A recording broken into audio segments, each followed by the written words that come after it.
The community is really, in my view, coalesced around the entrepreneurial activities in Columbia, and all of the service providers like organizations like I manage, as well as other entities.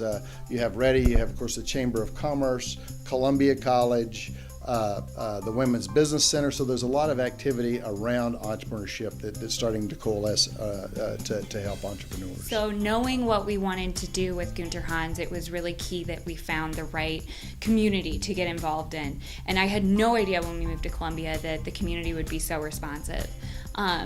One of the things that I really love about Columbia in particular is that they are very focused on small business, so much so that people will intentionally shop locally owned small businesses instead of going to corporate chains. Well, I wouldn't say it's a national trend. It's been, like many things, it's been on the coast. It's been a hot topic on the coasts in places like Chicago and New York for several years now. But Columbia just really got on the bandwagon about 3 years ago, and it turns out to be, in my view at least, the perfect spot for entrepreneurs and entrepreneurial support programs like the ones I manage.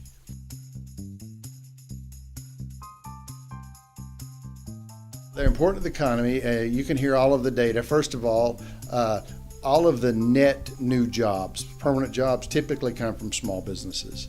And our country is built on the foundation of entrepreneurship. Innovation is what drives our country and improves our country. So I don't think entrepreneurship has ever been more difficult or easier at any other time. I do think we're getting better at it now that we understand some of the concepts behind it. We used Kickstarter, which was awesome. That fundraised $20,000, and then we went to the bank and got our loan from there. So I would say that was like our financial resources. In terms of our community resources, we used the Small Business Development and Technology Center.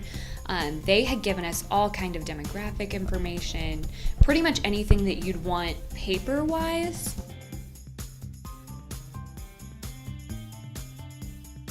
First thing we have to do is we do build a support system for the entrepreneurs, to let them know we can help them, we can help them structure their business or their idea, but then through our credible efforts, we attract those funding sources that are very, very important to the entrepreneurs.